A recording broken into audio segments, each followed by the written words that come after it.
त्यांचा अनुभव त्यांनी वर्णन केलेला आहे. परमात्म स्वरूपाचं ज्ञान झाल्यावर त्यांना जो अनुभव आला ना त्याचं वर्णन आहे. काय हो, अनुभवाला एवढं काय महत्व आहे? त्याचं कारण असं आहे, माणसाची किंमत त्याच्या अनुभवावर अवलंबून असते. एखाद्या बघा जागेकरता उमेदवार बोलावले तर ज्याला त्या क्षेत्राचा अनुभव जास्त आहे त्यालाच घेतात ना. हे उघड आहे अगदी. आपण अध्यात्मवादी आहोत. अध्यात्म याचा अर्थ अध्यात्म, आत्म्याविषयी. तर ज्याला आत्म्याविषयी अनुभव येतात तो अध्यात्मवादी. आपल्याकडे त्याचे फार गैरसमज आहेत. मोठमोठे संन्यासी सुद्धा त्यांना कल्पना नसते हे काय आहे. उगीच समाजसेवा, लोकांचं कल्याण करा, मंदिरं स्थापन करा या भानगडीत पडतात, आतमध्ये जात नाहीत. आणि आतला जो अनुभव आहे त्याची श्रीमंती फार जबरदस्त आहे. बाहेरच्या जगाच्या अनुभवाची व्यापकता पुष्कळ ठिकाणी आढळते. उदाहरण सहज घेतो, आपल्याला सांगतो. टॉल्स्टॉयचा एक ग्रंथ आहे, वॉर अँड पीस म्हणून, कादंबरी आहे बरं का, 3 व्हॉल्यूम आहेत. त्याच्यामध्ये 100-150 पात्र आहेत. केवढी त्या माणसाची मानव जातीची अनुभूती असेल कल्पना करा. त्याच्याबरोबर एकाच ग्रंथाची तुलना करता येते, ते म्हणजे महाभारत.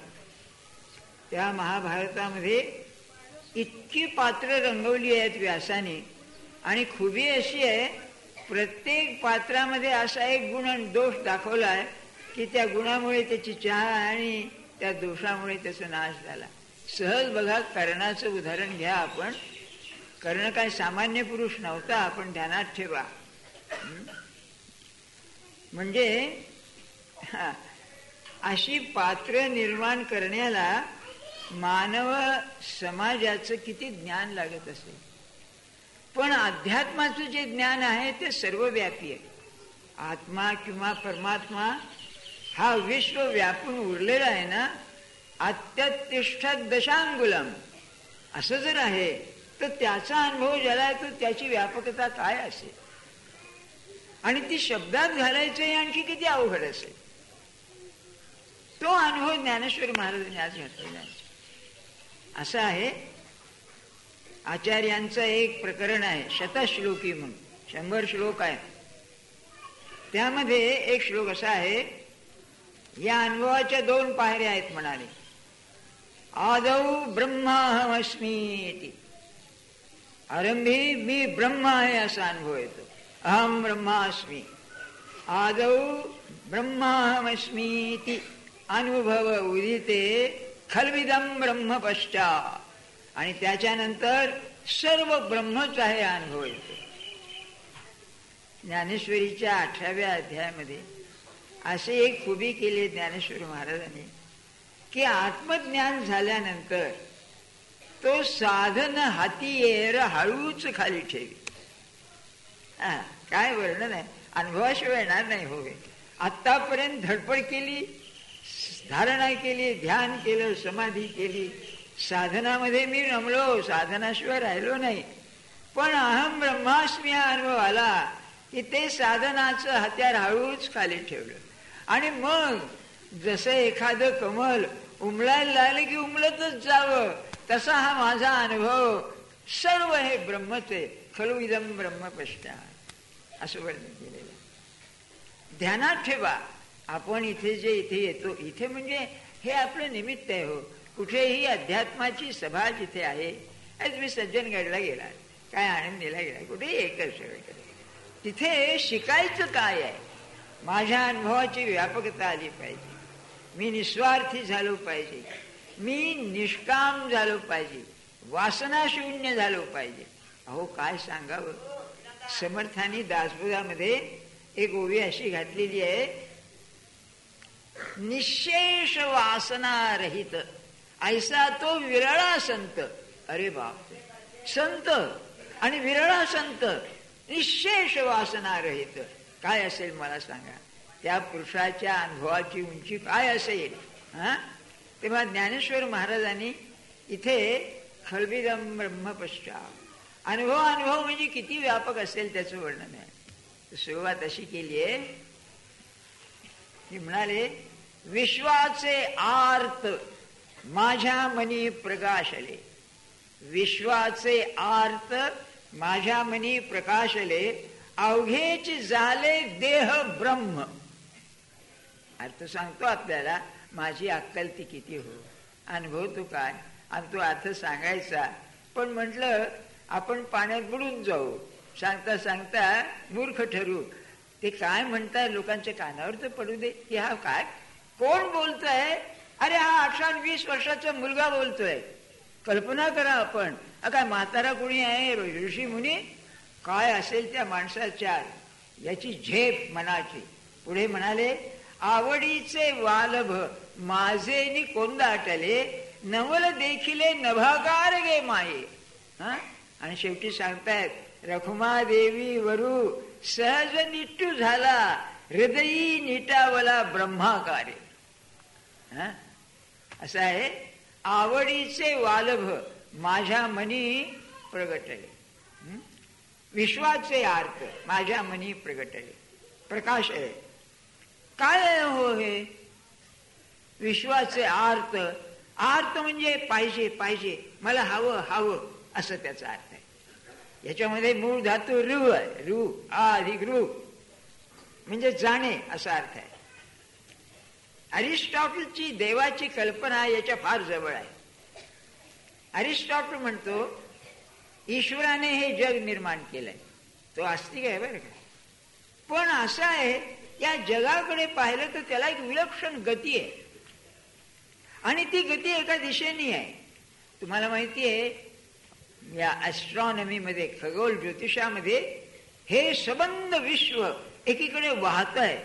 त्या दूध गंगेकडे का कुठेतरी भयंकर गतीनं वाहत आहे असं म्हणतात. त्या ईश्वराची जी कल्पना आहे ती अशी की ईश्वराकडे हे धावत आहे असं अरिस्टॉटल म्हणतो. The world is drawn by God to himself, असं त्याचं म्हणणं आहे.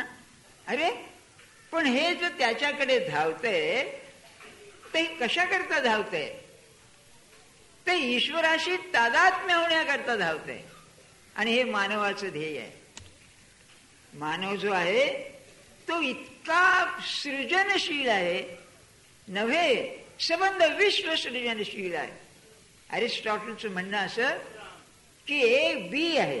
तुम्हाला उपनिषदातली गोष्ट सगळ्यांना माहीत असेलच की त्या मुलाला विचारलं, काय रे तू काय शिकला आहेस? सगळी शास्त्र शिकलोय म्हणाला. तर म्हणाला, एक वडाच्या झाडाचं फळ आण आणि ते फोड, त्यामध्ये काय निघणार? बारीक बारीक बारीक बिया आहेत. अरे या बी मध्ये काय आहे? बी मध्ये काय आहे? अरे हा संबंध वटवृक्ष आहे, त्या एक एक बी मध्ये आहे. तर अरिस्टॉटलचं म्हणणं असं, या विश्वामधल्या प्रत्येक कणाकणामध्ये त्या ईश्वराची खेच आहे. सारखं तिकडे जाते, सारखं तिकडे जाते. एखादं बी जेव्हा झाड होतं तेव्हा ते झाड आकाशात जायचा प्रयत्न करतो. त्याचा अर्थ असा, ते आकाशाला गवसणी घालण्याचा प्रयत्न करतो. माणूस वासनेकरता धडपडतो, त्याला आत्मसुख पाहिजे असतं, ते मोठं सुख पाहिजे असतं, ते मिळत नाही म्हणून सारखा ते सुख शोधित असतो. बरं का. तो कसा आहे तो ईश्वर? तर म्हणजे सगळ्या जगाला खेचतो, पण आपण मात्र स्थिर आहे. त्याला इंग्लिशमध्ये त्याचं आहे, त्याचं मूळ ग्रीक आहे, आम्ही आपलं इंग्लिश दी अनमूव्ड मूव्हर. आपण स्थिर आहे आणि जगाला खेचतो आपल्याकडे. बरं, तो जगावरती सत्ता कशी गाजवतो? ज्ञानेश्वर महाराजांच्या अभंगाचा अर्थ समजण्याकरता हे जरूर आहे म्हणून सांगतोय, बाकी हेतू काही. म्हणाले, विश्वात घडणारी जी प्रत्येक गोष्ट आहे त्याचं कारण आहे तो. हे का झालं? याच्यामुळे झालं. हे का झालं? याच्यामुळे झालं. अरे मग संबंध विश्वाचं कारण काय आहे? समग्र होलिझम, हे याचं कारण ते, त्याचं कारण ते, त्याचं कारण ते. मग समग्र विश्वाचं कारण तो ईश्वर आहे. मग ईश्वराचं कारण कोण आहे? ईश्वराचं कारण कोण गेलं पाहिजे? तर तो म्हणले आपण आपलंच कारण आहे. म्हणजे वेदांत म्हणतो तो स्वयंभू आहे. त्याला अनकॉज्ड कॉज असं म्हणतात किंवा फर्स्ट कॉज. आणखी एक 3 सांगतो आपल्याला. ईश्वर कसा आहे? लहान नाही, विश्वाला व्यापून उरणारा आहे आणि विश्वात व्यवस्था आहे. तेव्हा अत्यंत ज्ञानी असला पाहिजे. विश्वात चूक नाही. मोठी माणसं तसं सारखं बोलतात बघा. अरविंदांनी आपल्या डिव्हाइन लाईफमध्ये असा एक प्रश्न उत्पन्न केला की सामान्य माणसाला असं वाटतं या जगामध्ये वाया जाणाऱ्या गोष्टी किती आहेत. माणसाचं सोडून द्या, आपण त्यापैकीच आहोत बरं का. हे वेडे बिडे मंदबुद्धीचे लोक, त्यांच्या आईबापांना असं वाटते कशाला जन्माला आलेत कोणास, जणू काय याला याच्या जन्माचं कारण कळलंय बरं का. पण मनात येतं ना, किंवा हे जाऊ द्या. एकदा काय झालं, खार, मुंबईला एक हे आहे खार, त्या खारमध्ये डास भयंकर झाले. इथे सुद्धा आहेत थोडेसे. तर त्यांनी काय केलं, एक यंत्र आणलं. ते यंत्रामध्ये प्रकाश असे आणि त्याच्यामध्ये एक इलेक्ट्रिक करंट होता, मोठा असं थाळीसारखा असे. तेव्हा रात्री ते असं एका जागी पेटवून ठेवायचं जिथे डास फार आहेत, सोसायटीमध्ये वगैरे असे. तर ते डास यायचे सगळे आणि त्याच्यावर बसले की त्या करंटच्या शॉकने मरून जायचे. सकाळी अर्ध पोतं डास निघायचे. तसं आपण जर रेल्वेने प्रवास केला पावसाळ्याच्या दिवसात, दोन्ही बाजूने किती वनस्पती, किती किडे, कितीतरी प्रकारचे प्राणी सारखे जन्मतात. असं विचारावं त्या देवाला, अरे तुझी ही सृजनशीलता आहे, ही वाया जात नाही काही. हे काय बरं, 1-2 महिने झाले की मरून जातात. त्याच्यावर अरविंदांनी उत्तर दिलेलं आहे. आता असं आहे, आपल्या बुद्धीला पटलं पाहिजे. ते काय म्हणतात अरविंद, ही सगळी अक्कल आहे, ही मानवी अक्कल आहे. It is the human reason that things. आणि तुम्ही असं धरून चाललात की विश्वाचं जे हेतू आहे तो माझ्या याला कळलेला आहे. हे अशक्य आहे म्हणाले, कारण तुम्ही का जन्माला आलात आमच्या वेळी आमच्या ठिकाणी, हे जोपर्यंत तुमच्या बुद्धीला कळत नाही तोपर्यंत जगात हे असं काय चाललंय तुम्हाला कळणार नाही. तुम्ही असं म्हणाल, इंग्लिशमध्ये एक्सप्लेनिंग अवे असं म्हणतात, काहीतरी उत्तर देऊन टाकायचं अशापैकी आहे. किंवा असं प्रश्नाचं उत्तर म्हणजे, का हो जेवण झालं का? नाही, आताच मी शौचाला जाऊन आलो. अहो जेवण झालं का याचं उत्तर द्या, माझ्या प्रश्नाचं उत्तर तुम्ही दिलं नाही. वकील लोक फार हुशार असतात ना, असे पेच घालतात नाही का. तसं अरविंदांचं उत्तर आहे. अहो याचं कारण काय, तो उगीच एवढी निर्मिती करतो आहे तरी काय नाही का. तर ते म्हणतात नाही, there is a divine design. या विश्वाला एक हेतू आहे, तो दिव्य हेतू आहे. आणि तो दिव्य हेतू कोणचा असेल तर तो मानवामध्ये प्रकाशतो की तुम्ही तुमच्या वासना तृप्त करण्याकरता आलेला नाही, तुमच्या अंतरामध्ये जो आनंदमय आत्मा आहे त्याचं दर्शन घेण्याकरता तुम्ही आलेला आहात, असं त्यांचं म्हणणं. आणि त्याकरता हे संत धडपड करतात. त्यांचं म्हणणं असं, अरे तुम्ही किती क्षुद्र गोष्टी करता जीवन जगता, खाणं पिणं भोगणं, कपडा लत्ता पैसा अडका, अरे किती क्षुद्र गोष्टी आहेत या जगात, याच्या पलीकडे नाही का काही नाही. तुम्हाला एक गोष्ट सांगतो, किती त्यांचं महत्व आहे. 1910 साली जेव्हा किंग राजा जॉर्ज, पंचम जॉर्ज, तो राजा व्हायच्या आधी, त्यानंतर तो राजा झाला, व्हिक्टोरिया मेली आणि राजा झाला. शेवटी त्याला नाही, आपला एडवर्ड 7वा. तर तो प्रिन्स ऑफ वेल्स म्हणून आला, म्हणजे राजपुत्र म्हणून आला. तो बनारसला गेला.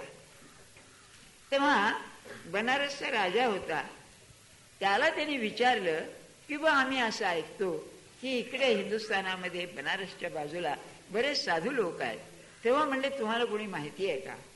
तर त्याचा एक गुरु होता, तो गंगा किनारी असे, एक लहानशी झोपडी होती ना असे, त्याचं नाव होतं कच्चा बाबा. कच्चा बाबा का? तर तो की नाही कणिक गंगेच्या पाण्यात मिसळायचा आणि ते प्यायचा, हे त्याचं अन्न, कच्ची कणिक म्हणून तो कच्चा बाबा.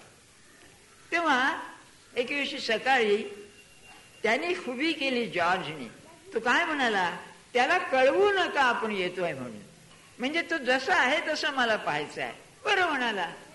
तेव्हा साधे लुंगी नेसलेला आपला एक मनुष्य बसला होता. हे सगळं लटांबर गेलं. तुम्हाला माहिती आहे ते सिक्युरिटी म्हणजे काय असते नाही का, काय झेड बीट काहीतरी म्हणतात त्याला नाही का, झेड सिक्युरिटी, त्याला माहिती नाही काय.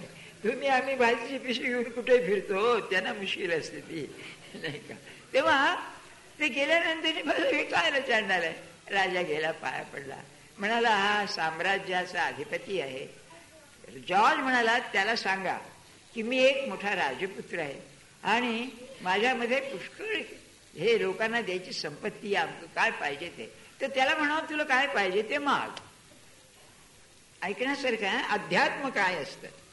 तेव्हा तो हसला आणि त्याला म्हणाला त्याला सांग. राजाला म्हणाला तुझ्याजवळ जे आहे ते मला नको आहे आणि मला जे पाहिजे ते तुझ्याजवळ नाहीये, त्यामुळे आलाच तसा जातो. काय अलीकडच्या काळात म्हणजे काय जुनी गोष्ट नाहीये. अध्यात्म हे काय असतं बघा. अध्यात्माचं तेज आहे. समर्थांचं नाही का, जया वाटे कांचनू केर जैसा असं वर्णन आहे त्यांचं. कसं असेल मला सांगा. एवढा राजासारखा राजा असताना हाताशी काय किंमत आहे पैशाची. असं माझ्या म्हणण्याचं हेतू काय, आपल्याला या अनुभवाची श्रीमंती ज्ञानेश्वर महाराज सांगतायत. त्याला ते ईश्वर दर्शन असं म्हणतात. ईश्वर दर्शन म्हणजे हा अनुभव आहे. महाराजांना जे म्हणायचंय त्याला ते समाधान असं म्हणतात.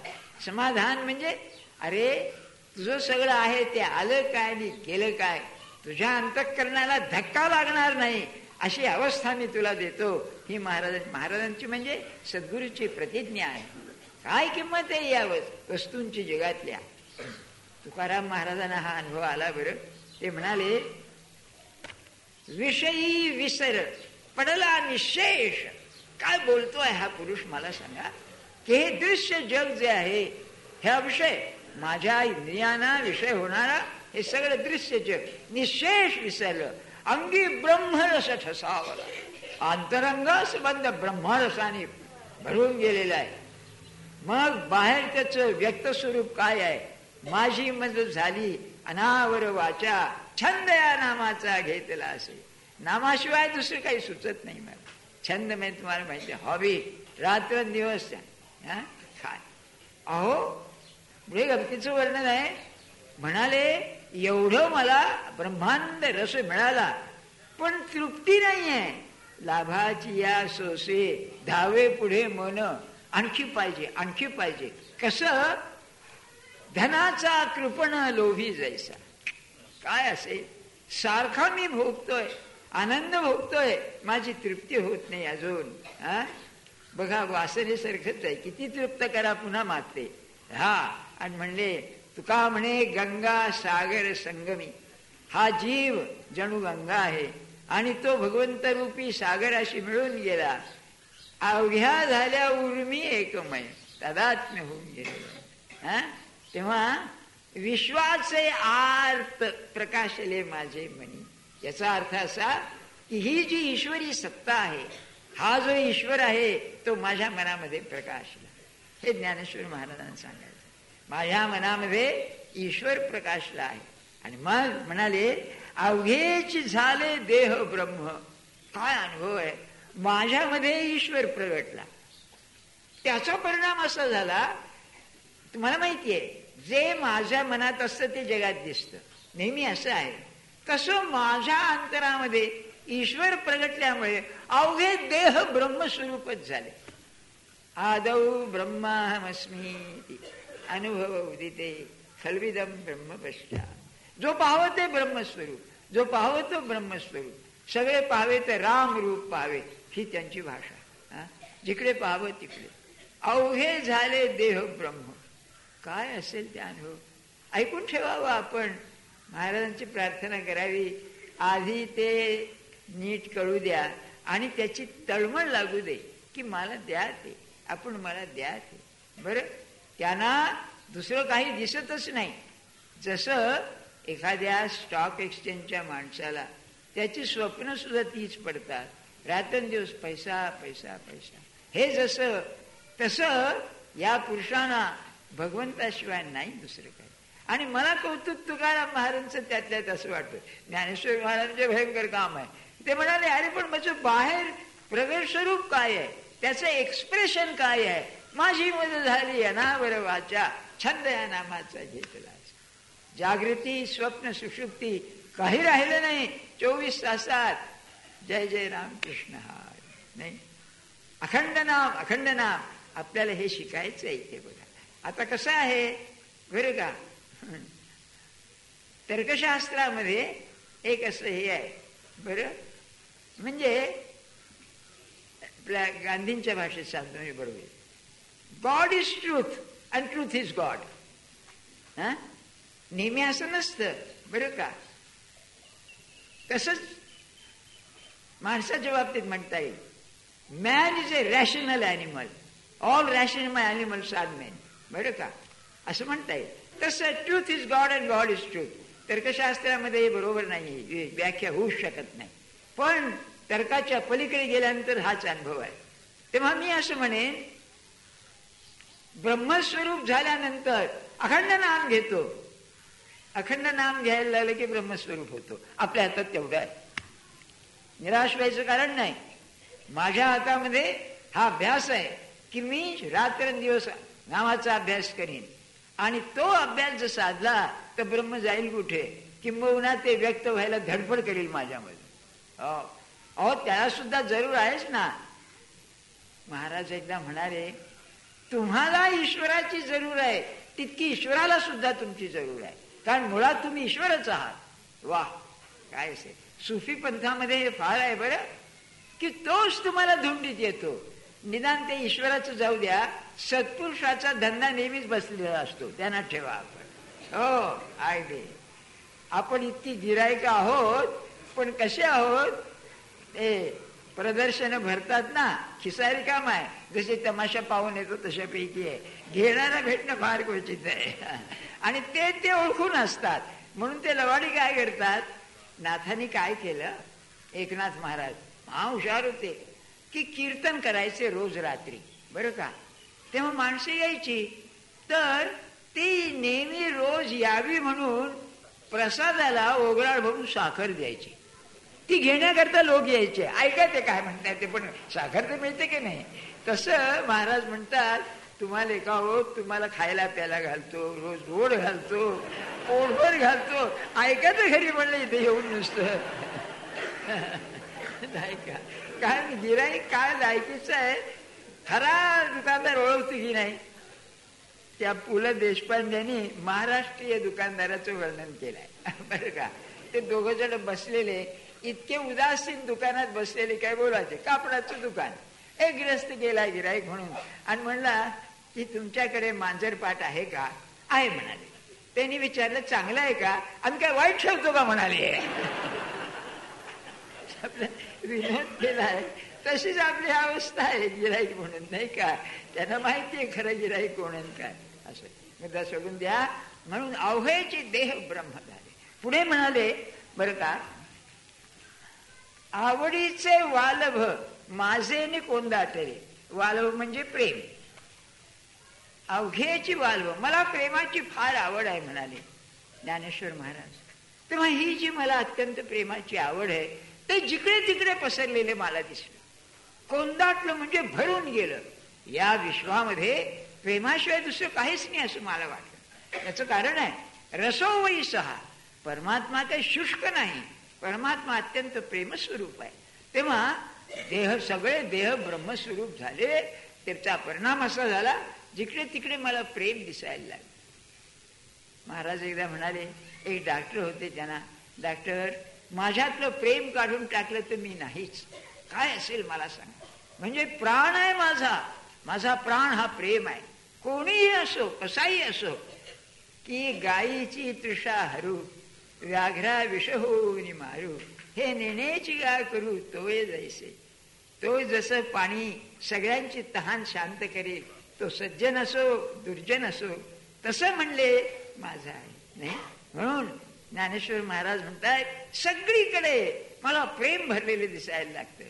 आजचा तो विषय नाही आणि मी वेळ घालवीत नाही. पण उर्दूमध्ये जे मोठे मोठे शायर झाले त्यांच्यापैकी मीर म्हणून एक होऊन गेला, तो त्यांचा गुरु समजतात. त्याचं एक 10-12 असे शेर आहेत, त्यामध्ये म्हणतो इश्क म्हणजे प्रेम, जगामध्ये दुसरं काय आहे म्हणतो, प्रेमाशिवाय दुसरं नाहीच काही, असा त्याचा अनुभव आहे बघा. त्याचा म्हणण्याचा हेतू काय, खरा कवी होता तो. सांगण्याचा हेतू माझा एवढाच आहे की ज्ञानेश्वर महाराजांना जिकडे तिकडे प्रेमाचा अनुभव आला, आणि खरं असलं पाहिजे. हो, मी तुम्हाला सांगितलं ना, महाराष्ट्र फार चिकित्सक आहे. हा गुण चांगला आणि वाईट दोन्ही आहे, पण अतिशय चिकित्सक आहे.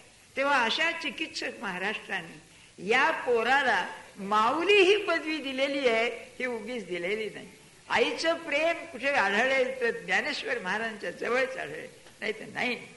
नाही, निवृत्तीनाथांना माऊली पदवी दिली नाही, नाथांना दिली नाही, समर्थांना नाही. यांना का दिली, प्रेमाशिवाय दुसरं नाहीच काही. त्याचं हे वर्णन आहे. पुढे म्हणाले की नवल देखिले नभाकार जे माये, ते म्हणले या प्रेम, मला जे प्रेम दिसलं त्याचं नवल असं ते विश्वव्यापी नभाला व्यापून गेलं, आकाश व्यापी प्रेम झालं. हे मला नवलच वाटलं म्हणाले. प्रेमाचं काय, त्याचं कारण सांगतो आपल्याला. प्रेमाचं काय आहे, प्रेमाला वस्तू लागते, व्यक्ती लागते, त्याशिवाय प्रेम केंद्रित होऊ शकत नाही. म्हणजे जिथे प्रेम हे विशेष आहे, पर्टिक्युलर आहे, तिथेच प्रेमाचं व्यक्त स्वरूप येतं. आणि नाटका बिटकामध्ये इकडे तिकडे प्रेम याचा अर्थ असा व्यक्ती आहे, प्राणी आहे, काहीतरी आहे, त्याच्यावर ते येतं. पण ते नभाकार झालं म्हणजे युनिव्हर्सल, पर्टिक्युलर अँड युनिव्हर्सल, विशेष आणि सामान्य. त्याला सामान्य स्वरूप आलं, सर्वकडे विश्व त्यांना प्रेमच दिसायला लागलं. बर, पुढे म्हणाले शेवटी रखुमादेवीवर सहज निट्टू झाला. एका टीकाकाराने म्हणले या निट्टू शब्दाचा अर्थ काय बरोबर कळत नाही बरं का. मला असं वाटतं त्याचा अर्थ कोश पाहूनच सांगतोय मी आपल्याला, की माझा हा जो रखुमादेवी म्हणजे विठ्ठल आहे, याचं व्यवस्थित नीट स्वरूप जर असेल तर ते मला कळलं. परमात्मा हा कसा आहे, हा दिसायला सगुण जरी दिसला तरी तो नीट कसा आहे हे मला आता कळलं. आणि मग त्याचं जे ते नीटपण आहे ते सगळं जगात पसरलेलं आहे, ही माझी भावना झाली. म्हणून म्हणाले हृदयी निटावला ब्रह्माकारे. आणखी एक अर्थ असा करता येईल की माणसाच्या जीवनामध्ये जर खरोखर अंतःकरणामध्ये प्रेम उत्पन्न होईल तर तो नीट आहे, नाही तर नीट नाही. नीट म्हणजे व्यवस्थित. याच्या जीवनामध्ये एकंदर व्यवस्थितपणा केवळ प्रेमानेच येईल, नाही तर नाही येणार. आणि आपल्याला शिकायचंय ते हे काय करावं, हा थोडं विषयांतर, पण हे सांगण्याचा हेतू सांगतो आपल्याला. आपल्याला काय आहे, सगुणाशिवाय प्रेम येत नाही. मग काय करावं, महाराजांनी सांगून ठेवलंय की नाम हा माझा प्राण आहे. मी आपल्याला परवा सांगितलं ना, थोर पुरुष शेवटचे शब्द जे बोलतात त्याला फार महत्व असतं. जॉन लॉक नावाचा एक अतिशय ब्रिटिश माणूस, प्रसिद्ध विचारवंत होऊन गेला. म्हणजे एकच सांगतो आपल्याला, 2 मिनिटं मी जास्त घेतोय, 7 वाजले, 2 मिनिटं जास्त घेतो. लाला लजपतराय होते ना, त्यांना हिंदुस्थानामधून बाहेर काढलं, हद्दपार केले त्यांना. ते इंग्लंडमध्ये जाऊन राहिले, कुणी त्यांना, ब्रिटिश गव्हर्नमेंटने. आणि गेले कुठे, इंग्लंडमध्ये. हा चमत्कार नाही का. अहो तुम्हाला माहिती आहे ना, इंग्लंड याला लिबरलिझम म्हणतात. रशियामध्ये लेनिनला जेव्हा बाहेर काढलं तो इंग्लंडमध्ये जाऊन राहिला. इंग्लिश लोक, आताच सोडून द्या, पण इंग्लिश लोकांमध्ये ही जी उदार वृत्ती आहे, बाहेरच्या हकललेल्या लोकांना आश्रय द्यायची, याचं कारण हा जॉन लॉक आहे, हे ध्यानात ठेवा आपण. तो तत्वज्ञानी तर होताच मोठा, परंतु राजकारणाच्या एकंदर थिअरीवर, सिद्धांतावर त्याचा फार मोठा परिणाम झाला. असला हा मोठा विचारवंत अंतकाळ आला तेव्हा त्याला विचारलं काय आहे, ऑल इज डार्क, सगळा अंधकार आहे म्हणाला. अरे बाप रे. आणि त्याच्या उलट समर्थ काय सांगू तुम्हाला, ते अक्का अक्का म्हणजे ऍडमिनिस्ट्रेटर बरं का, त्या बाईने 28 वर्ष समर्थांच्या नंतर हे केलं, संस्थान चालवलं. ते केशव गोसावी म्हणते उद्धव गोसावी रडायला लागले. तेव्हा समर्थ म्हणाले, अरे माझ्याजवळ राहून हेच का शिकलात तुम्ही? काय बघा असे त्या पुरुषाचे हे शिकलात, आत्मा रामदास बोध, माझे स्वरूप स्वतः सिद्ध. तुम्हाला माझ्याशी बोलायचं असेल ते माझे ग्रंथ वाचा, त्याच्यामध्ये सगळ्या तुमच्या प्रश्नाची उत्तरं आहेत, असं ते बोलले बघा, नाही का. आणि तुकाराम महाराज तर प्रसिद्धच आहे, आम्ही जातो आमच्या गावा आमचा राम राम घ्यावा. पुढे म्हणाले, नाही धन्य म्हणवी नाही लोका तुका देखी येला. तुम्ही असं म्हणाल आम्ही धन्य आहोत की तुकारामाला पाहिला आम्ही. हा, हे यांचे शेवटचे शब्द असते बघा. ज्ञानेश्वर महाराजांचं सगळं ते अलौकिकच आहे. काय असेल हो, जीव कोंडला असेल एका खोलीमध्ये, तुम्हाला जो बंद करून कुलूप लावून टाकलं तो ओरडण्याची पाळी येईल. हा गृहस्थ स्वतः समाधीत उतरले. काय महाराजांना असा प्रश्न विचारला, महाराज तिथे जीव कासावीच नाही का होत? तर ते काय म्हणाले, आत लावून जाऊन समाधीच घ्यायची ना, ते समाधीतून खाली आलेच नाहीत म्हणाले. मग त्याला काय आहे? हे त्यांची भाषा बाबा काय आहे, हे जिवंत समाधी घेते म्हणजे काय असतं कोणास ठाऊक. सांगण्याचा माझा हेतू काय की आपण जसे आत आहोत तसं बाहेर दिसत. जर असं असेल तर महाराजांचे शेवटचे शब्द हे आहेत की जेथे नाम तेथे माझे प्राण, ही सांभाळावी खूण. हे जर खरं असेल तर आम्ही नाम घेतो, आपलं अस्तित्व पाहिजे ते आपण शिकायला पाहिजे. मग माझ्या हातात आज असं आहे, तुमच्यावरती प्रेम करणं मला कठीण आहे, पण मी आपल्या नामावर, त्या दिलेल्या नामावरती प्रेम करीन, त्याला अखंड राहण्याचा अभ्यास करीन. ते जर झालं तर मला खात्री आहे माझ्याजवळ तुम्ही राहाल. कसे राहाल कोणास ठाऊक, पण तुम्ही माझ्याजवळ आहात यात खात्री आहे. याची खात्री कधी नाही जाणार नाही. एवढं आपण शिकलो ना तरी